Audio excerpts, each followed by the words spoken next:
So hi everyone. Here we are going the next class of the Indian Contract Act. Okay.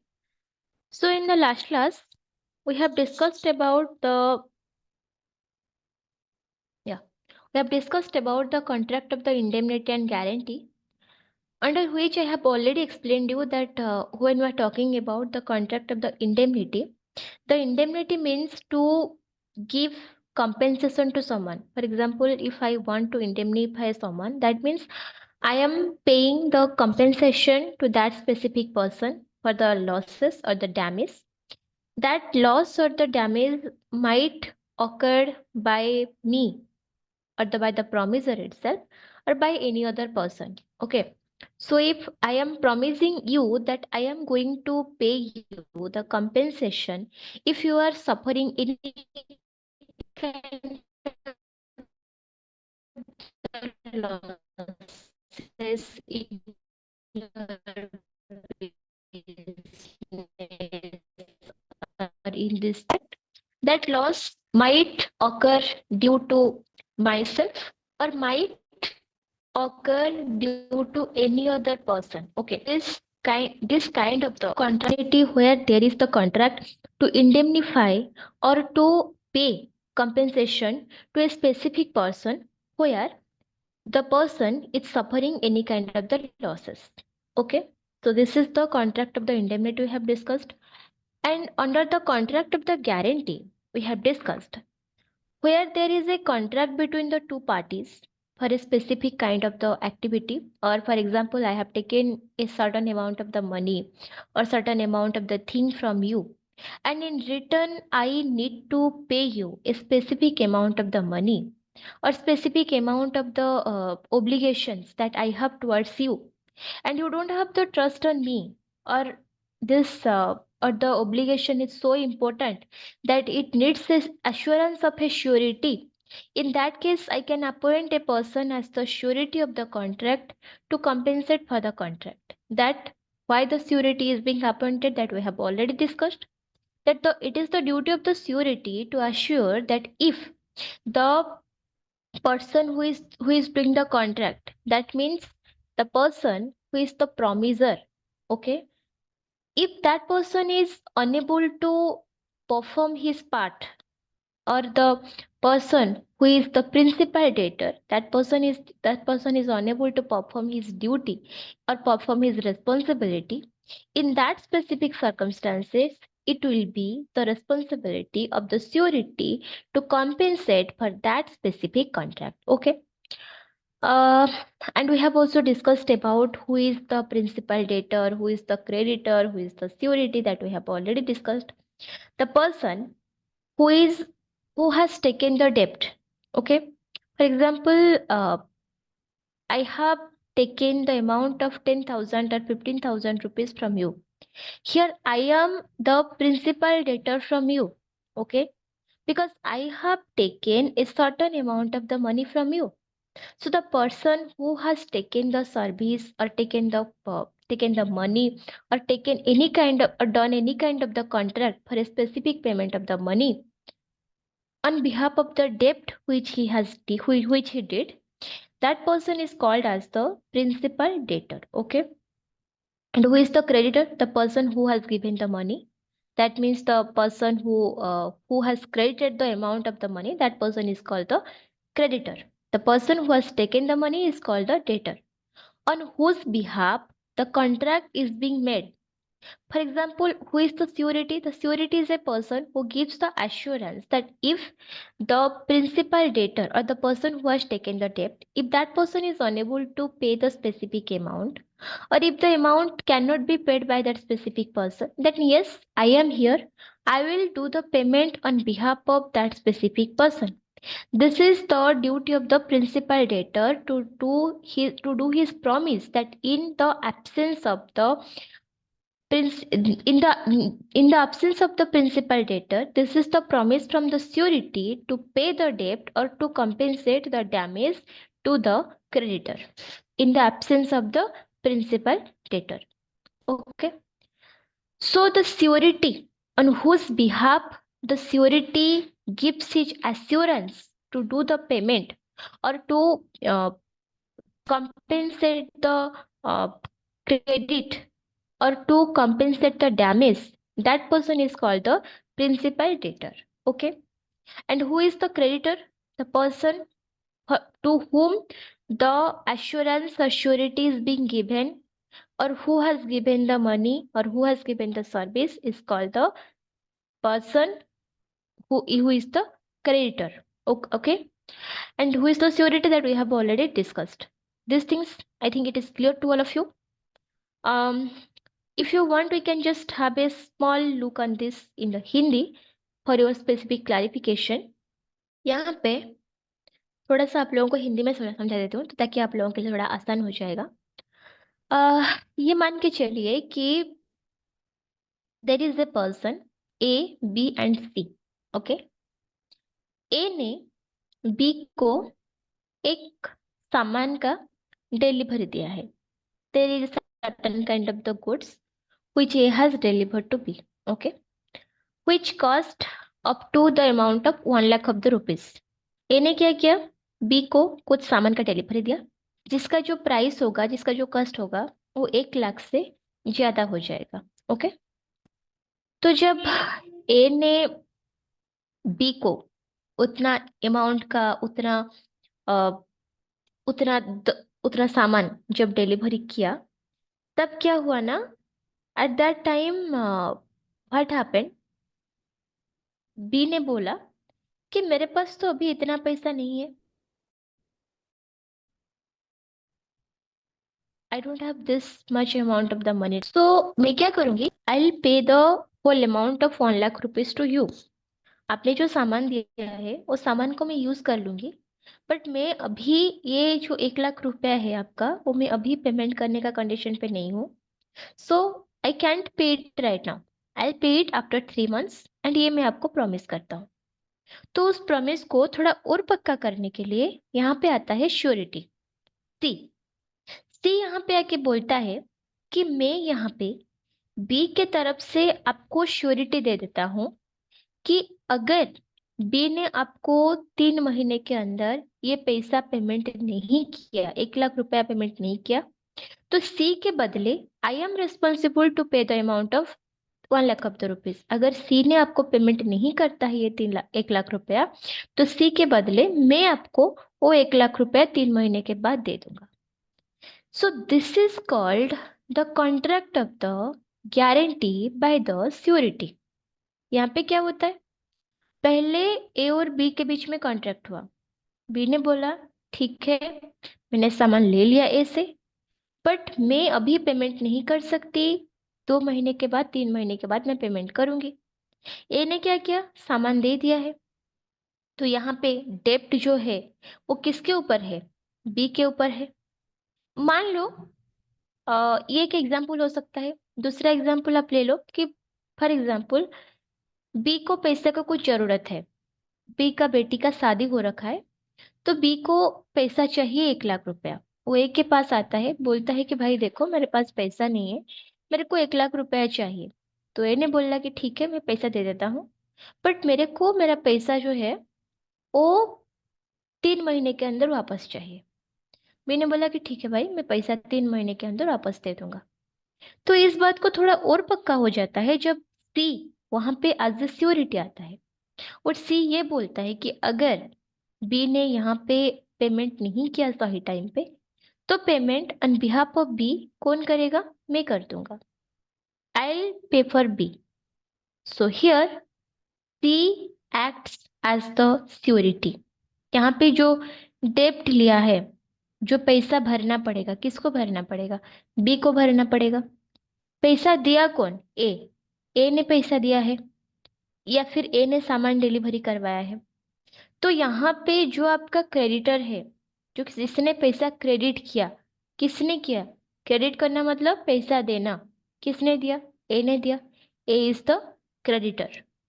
B यहाँ पे क्या हुए, principal debtor, क्योंकि B यहाँ पे डेप्ट लिया हुआ है, एंड सी यहाँ पे क्या बन जाता है, सिक्योरिटी। एंड ये जो कॉन्ट्रैक्ट होता है जहाँ पे सी गारंटी देता है for the performance of the B to A, This kind of the contract is called the contract of the guarantee. समझ में आ गया? Then हमने पढ़ा था the liability of the surety, and उसी के अंदर हमने ये भी डिस्कस किया था कि प्रिंसिपल डेटर का जो लायबिलिटी रहता है, जो रेस्पॉन्सिबिलिटी रहता है, वो कंटिन्यू करता है along with the security. That means principal debtor का जितना भी रेस्पॉन्सिबिलिटी रहता है टू पे द डेप्ट और to do the repayment of the specific contract, specific amount of the money that promised, security has the equal responsibility to. That means यहाँ पे जो पैसा देने का होता है या पेमेंट का जो रिकवरी करने होता है या फिर जो ओब्लिगेशन निभाना होता है, उसका पहला रिस्पॉन्सिबिलिटी किसके हाथ में रहता है? बी के हाथ में रहता है, in the hand of the principal debtor. और अगर प्रिंसिपल डेटर ने नहीं करता है तो किसको करना पड़ता है? सिक्योरिटी को करना पड़ता है। But security has the power to to take the specific amount of the money from the principal debtor. Security बाद में, फॉर एग्जाम्पल बी ने यहाँ पे पैसा नहीं दिया 1 लाख रुपया, तो यहाँ पे सी क्या करेगा? उसके बिहाफ 1 लाख रुपया देगा। बट बाद में सी हैज द पावर, सी के पास ये हक है, वो जाके कोर्ट में बी को स्यू कर सकता है कि तुम्हारे लिए मैंने ए को 1 लाख रुपया दिया हूं, तो तुमने मुझे 1 लाख रुपया दे दो करके। So C has the power to sue B for the specific amount of the money. Got it? C का यहाँ पे पावर है to ask B to C का यहाँ पे पावर है to ask B to do that certain amount of the payment. Yes. But यहाँ पे C का ये पावर नहीं है टू डिनाई A कि चलो मैं तो यहाँ पे सिक्योरिटी हूँ, यहाँ पे प्रिंसिपल डेटर तो बी है, पैसा तो उसको देना था, मैं क्यों पैसा दूं? आप मेरे को क्यों स्यू कर रहे हो?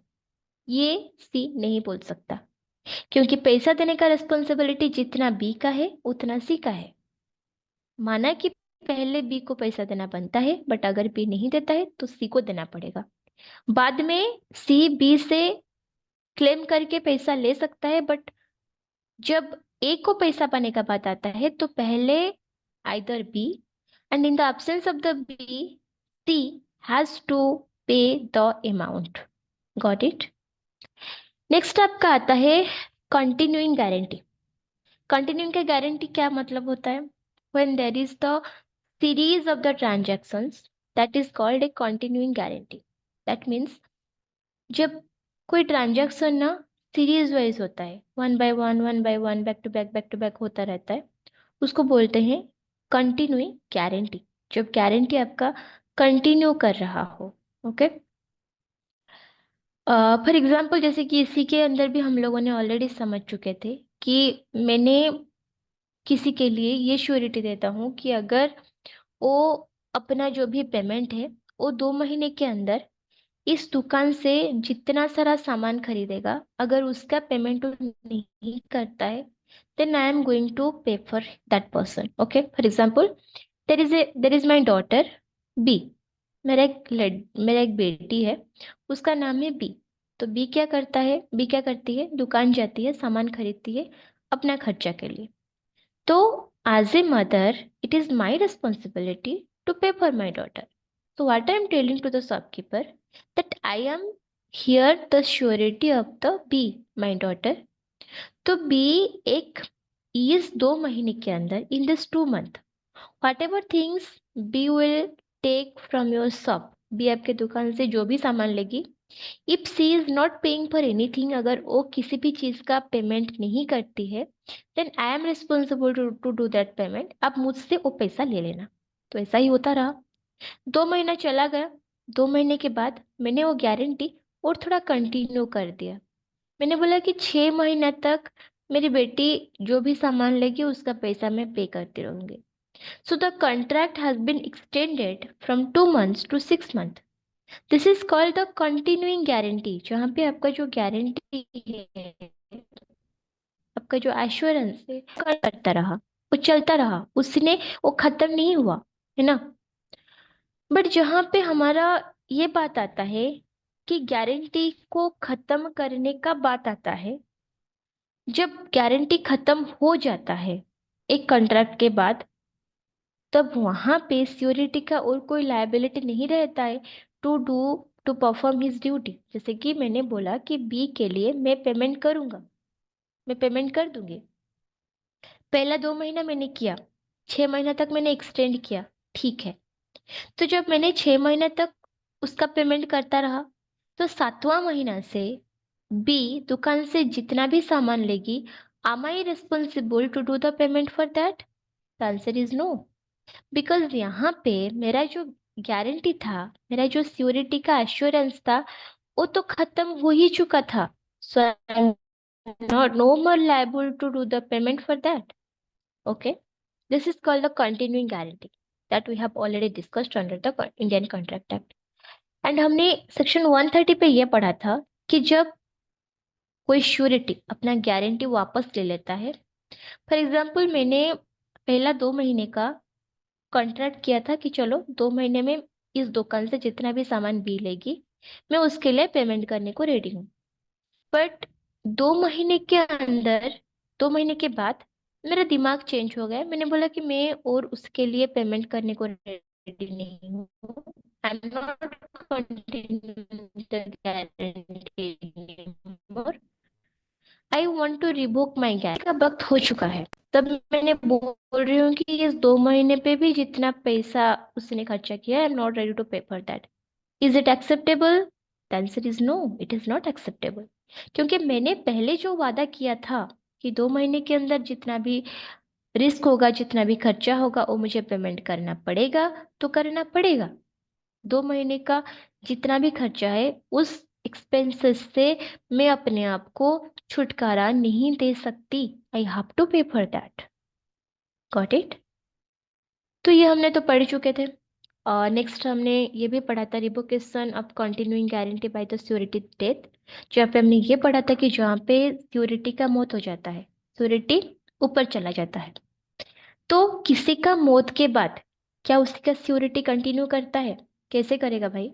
कोई मर चुका है तो क्या वो स्वर्ग से आके अपना सिक्योरिटी निभाएगा? कभी नहीं। तो वहां पे अगर कोई इंसान का डेथ हो जाता है, तो वहां पे उसी का श्योरिटी का जो लायबिलिटी है वो भी खत्म हो जाता है। This is not hereditary. ऐसा नहीं है कि मैं किसी का श्योरिटी बना तो मेरे बाद मेरा बच्चा जो है, मेरा जो भी फैमिली है, they will also be surety to that person. नहीं, ऐसा नहीं। अगर मैं श्योरिटी हूँ तो मैं ही श्योरिटी हूँ और कोई नहीं है। मेरा कोई भी रिश्तेदार, मेरा कोई फैमिली, मेरा कोई कजिन, मेरा कोई brother sister father mother wife son daughter, they are not being the part of this surety. Surety का रिश्ता तब तक चलता है जब तक वो जिंदा है, या जब तक वो कंटिन्यू करना चाहे। जहां से वो हाथ हटाना चाहता है, बोलता है कि नहीं अब से मैं करना नहीं चाहती हूँ, उससे पहले जितना उसका कंडीशन उसने किया हुआ था, कॉन्ट्रैक्ट किया हुआ था, उतना हद का श्योरिटी उसको मेंटेन करना पड़ेगा, उतना ही का श्योरिटी उसको देना पड़ेगा, अगर वो प्रॉमिस किया है तो। उसके बाद का जो रिस्पॉन्सिबिलिटी आता है, वो रिवोक करने के बाद, after the revocation that person is not liable to perform his surety. पहला ये कंडीशन हो गया। एक तो रिवोक कर देता है, वो मना कर देता है, वो अपने आप को विड्रॉ कर लेता है, बोलता है कि नहीं मैं इस चीज पे और आगे श्योरिटी बनने के लिए तैयार नहीं हूँ। तो वो एक सिचुएशन होता है जहाँ पे वो अपने आप को श्योरिटी बनने से इनकार कर देता है, विड्रॉ कर लेता है। दूसरा सिचुएशन होता है जब वो उसका मौत हो जाता है, व्हेन शी डाइज और ही डाइज। तो after the death of the surety, the contract of the guarantee, it automatically comes to an end. ये खत्म हो जाता है, वहां पे वो आगे नहीं बढ़ता है। ये हो गया आपका सेक्शन 132। 131, सेक्शन 132 क्या बोलता है? Liability of to persons primarily liable not affected by the arrangement between them that one shall be surety on others default. Okay, ये बहुत सी सिंपल सी बात है। आ, जैसे कि इसको हम इलुस्ट्रेशन के थ्रू समझते हैं। A and may make a joint and several promissory note to C. A makes it in fact as the surety for B, and C knows that at the time when the note has been made. Okay. At the fact that A, to the knowledge of C, made the note as surety for B, is no answer to a suit by C against A upon the note. यहाँ पे एक छोटा सा example है, बस आपको समझा देता हूँ क्या बोलता है. There are two person. Okay. यहाँ पे जो कॉन्ट्रैक्ट ऑफ द गारंटी है वहां पे हमेशा तीन लोग रहते हैं. मैंने ये बात आपको पहले से बोल चुकी हूँ. एक होता है आपका क्रेडिटर, एक होता है आपका प्रिंसिपल डेटर, और तीसरा होता है आपका श्योरिटी. ओके. यहाँ पे जो क्रेडिटर है, the person who is the creditor, उसने क्या किया, मान लो प्रिंसिपल डेटर को ओके कुछ अमाउंट का पैसा दिया दे रखा है. मान लो the amount is 50,000 of the rupees. Okay. तो यहाँ पे जो प्रिंसिपल डेटर है, मान लो वो हो गया बी. प्रिंसिपल डेटर बी जो है उसने क्या किया, see who is the security, उसके साथ मिल के एक डील किया, एक कॉन्ट्रैक्ट किया कि ठीक है मैं ये कॉन्ट्रैक्ट कर रहा हूँ या एक कॉन्ट्रैक्ट कर रही हूँ दैट मैं आपको ये पैसा 3 महीने के अंदर या 2 महीने के अंदर चुका दूंगा. ओके. तो यहाँ पे प्रिंसिपल डेटर कौन बन गया, बी बन गया. श्योरिटी कौन बन गया, C बन गया. पैसा दिया किसने, क्रेडिट किसने, ये क्या है ना? ए का कोई भी पैसा वापस नहीं आया. ओके. बट जब ए ने ये कॉन्ट्रैक्ट किया था, ओके, तब उसने ये बोल के कॉन्ट्रैक्ट किया था, मतलब ए ने, एक क्रेडिटर यहाँ पे है ना, सॉरी, जब यहाँ पे बी ने ए के साथ कॉन्ट्रैक्ट किया था तो बी ने ए को ये क्लैरिफाई किया था that she is the surety of my property. मतलब मैं जो भी पेमेंट कर रहा हूँ या पेमेंट ले रहा हूँ उसका श्योरिटी कौन है, उसका श्योरिटी है शी. ओके. मेरा भाई जो है C, he is the surety for my all my debts. Okay. तो मान लो यहाँ पे ए को ना, क्रेडिटर जो है उसको पता है कि बी का श्योरिटी सी है. फिर भी 3 महीने के बाद जब पैसा सी ने नहीं दिया, बी ने नहीं दिया, बी कौन है, डेटर, जो पैसा लिया है किससे, ए से लिया है. ए ने पैसा दिया किसको, बी को दिया है. सी ने यहाँ पे क्या बना है, श्योरिटी बना है. तो 3 महीने के अंदर पैसा देने का बात हुई थी, 3 महीना बीत गया, बी ने पैसा वापस नहीं किया. तो ए ने यहाँ पे क्या किया, वो सी को जाके पैसा मांग सकता था.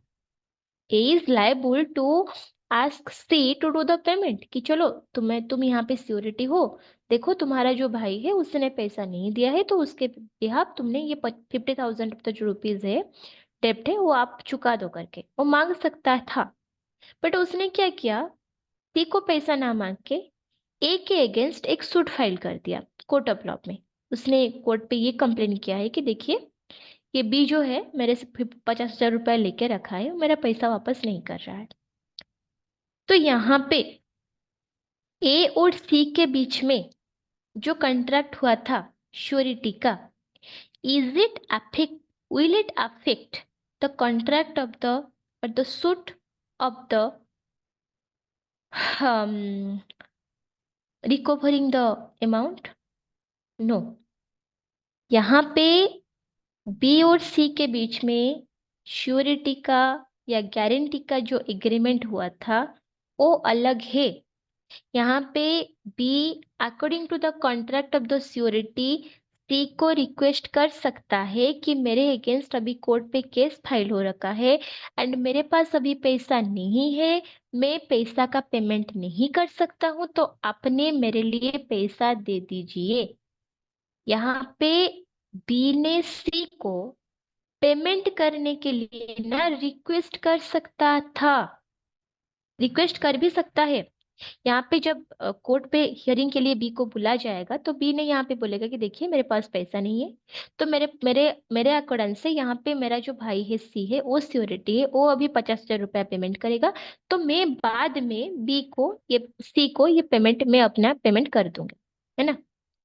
तो ये बोल सकता है, बट ऐसा नहीं है कि ए ने बी के अगेंस्ट कोर्ट पे जो सूट फाइल किया है वो इनवैलिड हो जाएगा, क्योंकि यहाँ पे तो श्योरिटी था सी, यहाँ पे तो बी और सी के बीच में श्योरिटी का एग्रीमेंट था, गारंटी का एग्रीमेंट था, और ये बात तो ए को पता थी।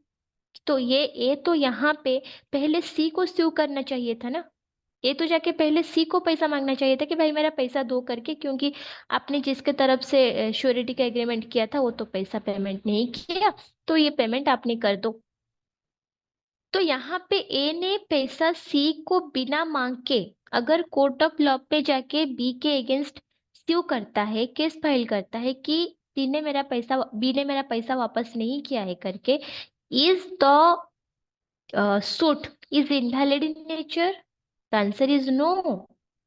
बी एंड सी का श्योरिटी का जो एग्रीमेंट है that will not affect the contract to recover the losses. समझ में आ रहा है? मतलब ये बोलना चाहती हूँ कि यहाँ पे बी ने जो भी सूट जो भी कॉन्ट्रैक्ट किया था सी के साथ टू डू द पेमेंट और to accept she as the surety, वो बात अलग है, ये कॉन्ट्रैक्ट अलग है। ए और बी के बीच में जो एग्रीमेंट हुआ था कि मैं आपसे पैसा लिया हूँ 3 महीने के लिए, तो 3 महीने के बाद मैं आपको पैसा वापस करूंगा, वो एग्रीमेंट अलग है।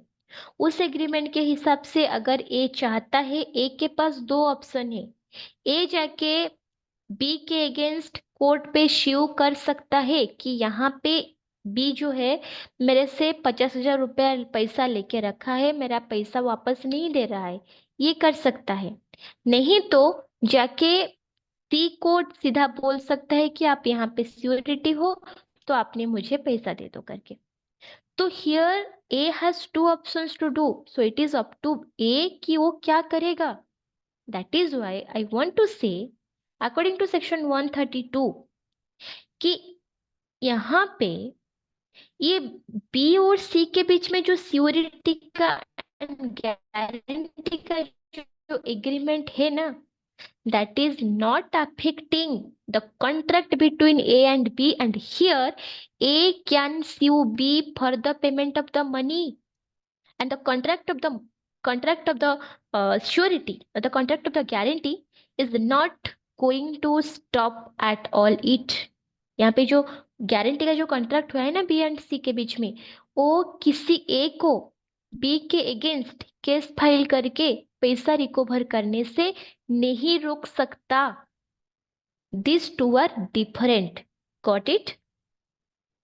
देन आता है आपका सेक्शन 133, जहाँ पे ये बोलता है discharge of surety by variance in terms of the contract. Okay, क्या बोलता है? Any variance made without the surety's consent in the terms of the contract between the principal debtor and the creditor, discharge the surety as to transactions subsequent to the variance, is discharged from his surety by the variance made without his consent, and is not liable to make good to this loss. Okay, the answer is very simple। Section 133 थोड़ा सा interesting चीजें के बारे में बात कर रहे हैं, आपको समझा देती हूँ, आपको समझ में आ जाएगा। बहुत अच्छी, बहुत ही सिंपल सी बात है। यहाँ पे क्या होता है ना, मान लो आ, मैं आपको एक चीज के लिए कमिटमेंट देती हूँ। For example you are a working at a bank, कि आप एक बैंक के मैनेजर हो, तो मैं हर महीने अपना मैं बैंक से एक ह्यूज अमाउंट का लोन लेके रखा हूँ। मान लो कि the amount of the loan that is up to the amount of 50,000 of the rupees. Okay, 50,000 रुपए का लोन मैंने लेके रखा हूँ। तो यहाँ पे बैंक के साथ मैंने एक एग्रीमेंट किया, जहाँ पे मैंने बैंक को ये बोला कि देखो मेरे ऊपर 50,000 का लोन है, तो मैं हर महीने बैंक को 1,000 रुपया देता रहूंगा। एंड 50 मंथ्स, यानी अ, मतलब दैट इज मोर देन 4 साल से ज्यादा हो जाएगा। Okay. In the time span of the 4.5 years, I'll be paying all the money. Okay. हर महीना मैं 1,000 रुपए देता रहूंगा। तो यहाँ पे ये मेरा और ये जो बैंक है उसी के बीच में ये डील हो गई। तो मैंने क्या किया, बैंक को हर महीने इंटरेस्ट के साथ 1,000 रुपीज, 1,000 रुपीज, 1,000 रुपीज ऐसा मैंने पेमेंट करता रहा। जब मैंने बैंक के साथ हर महीना 1,000 रुपया का 1,000 रुपया देने का डील की थी इंस्टॉलमेंट के थ्रू, तभी I have appointed you as my surety. मैंने आपको क्या किया, मान लो you are my very good friend, तो मैंने आपको लिया, बोला कि ठीक है, this person is my surety. तो मैंने इसको श्योरिटी से रखते हुए ये प्रॉमिस करती हूँ कि मैं हर महीने बैंक को 1,000 रुपया देती रहूंगी। और अगर मैं किसी महीने पैसा नहीं दे पाती हूँ तो मेरे एब्सेंस में मेरा जो श्योरिटी है ए वो पेमेंट कर देगा, है ना। तो यहाँ पे जो डील हुआ कितना हुआ, 50,000 rupees. In the 50 months I will do the payment. हर महीना कितना दूंगी, 1,000 रुपया बैंक को देती रहूंगी। और श्योरिटी कौन है, आप यहाँ पे श्योरिटी है, आप मेरा दोस्त हो, आप यहाँ पे मेरा श्योरिटी बन गए। तो अगर मैं किसी महीने बैंक को पैसा देने के लिए नाकाम रहा, बैंक को मैंने पैसा नहीं दे पाती हूँ, तो मेरे मेरे तरफ से पैसा कौन पे करेगा, आप करेंगे payment. But after 2 years of the payment, okay, that means 24 months, okay, 24 months means आपका 24,000 का पेमेंट हो चुका है। ओके। यहाँ पे जब 24 मंथ का पेमेंट हो चुका है और कितना पेमेंट बाकी है, 26,000, है ना। 24 + 26 = 50। तो यहाँ पे और 26,000 का पेमेंट बाकी है। तो मैंने बैंक में जाके ये बोलती हूँ कि देखो अब मेरा सैलरी बढ़ गया है। तो मैं अब क्या चाहती हूँ कि मैं जो हर महीना 1,000 रुपया दे रही थी ना, मैं हर महीना अब 2,000 रुपया दूंगी, है ना।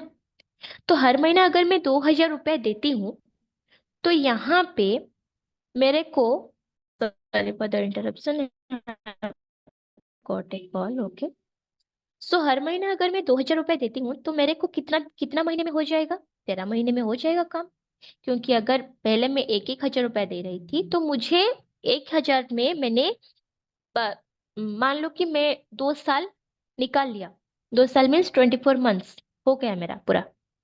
तो 24,000 मैंने पेमेंट कर दिया है, अब मुझे 26,000 पेमेंट करना बाकी है। तो मैंने ये जो 26,000 पेमेंट मुझे करना है, अब मैं ये 26,000 हर महीना 2,000 करके पेमेंट करूंगी।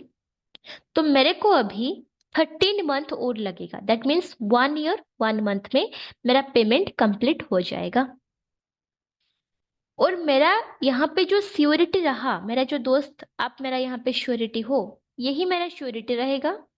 मेरा ये जो एग्रीमेंट है वो भी कंटिन्यू रहेगा। अगर किसी महीने मैं 2,000 रुपया नहीं दे पाई तो मेरे एब्सेंस में मेरा जो दोस्त है वो पेमेंट कर देगा।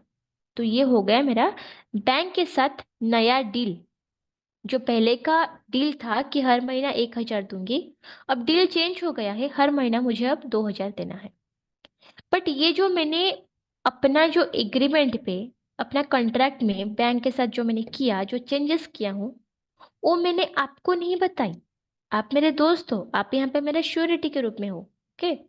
बट मैंने ये डील तो बैंक के साथ कर दिया और आपको श्योरिटी भी रखा हुआ हूँ, बट मैंने आपको ये बात नहीं बताई कि मैंने 1,000 से महीने में 2,000 देने पे आ गई हूँ करके। आपको नहीं पता है। मान लो मैंने ऐसा 6 महीना पैसा दे दिया सही ढंग से, 7वीं महीना मेरे पास पैसा नहीं है, मैं 2,000 रुपया बैंक को पेमेंट नहीं कर पाती हूँ। अभी बैंक आपके पास आता है और बोलता है कि अभी आपको एज द श्योरिटी 2,000 रुपया देना पड़ेगा। So tell me, Are you here responsible to pay the amount of 2000 rupees on behalf of me? The answer is no.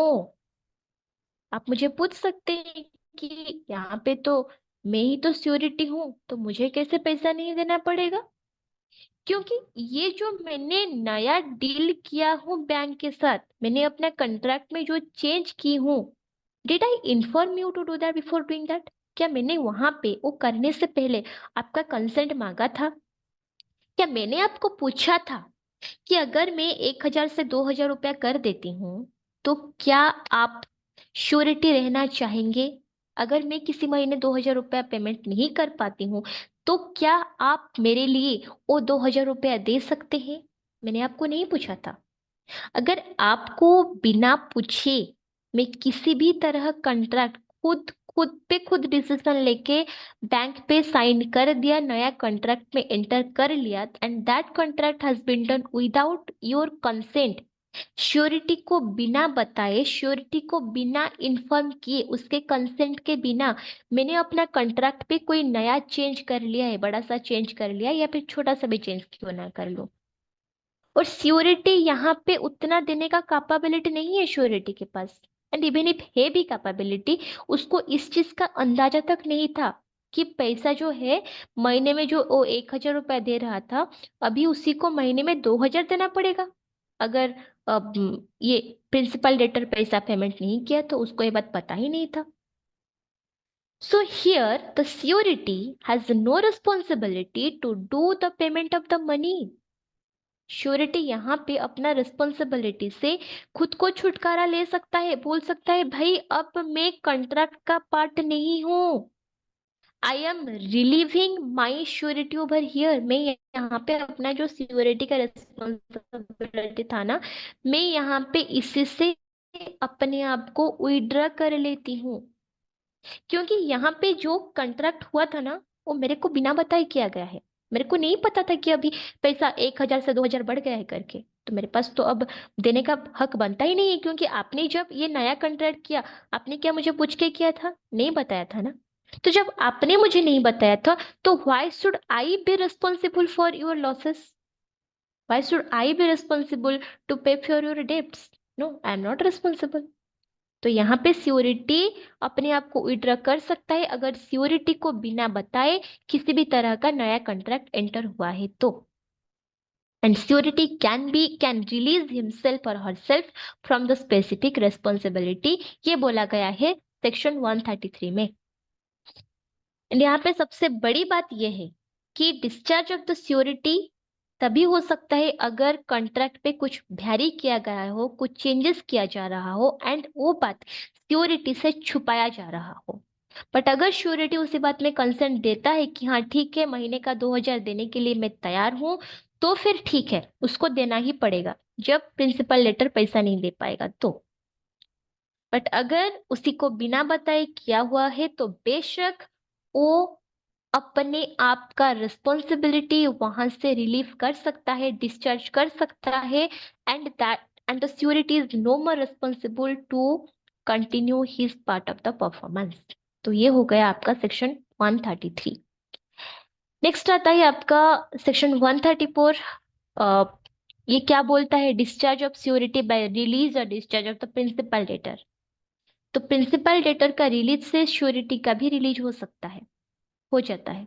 तो how it works, we'll discuss it in the next class. This is all for today, guys. We are wrapping the class over here. Thank you. Bye bye. Take care.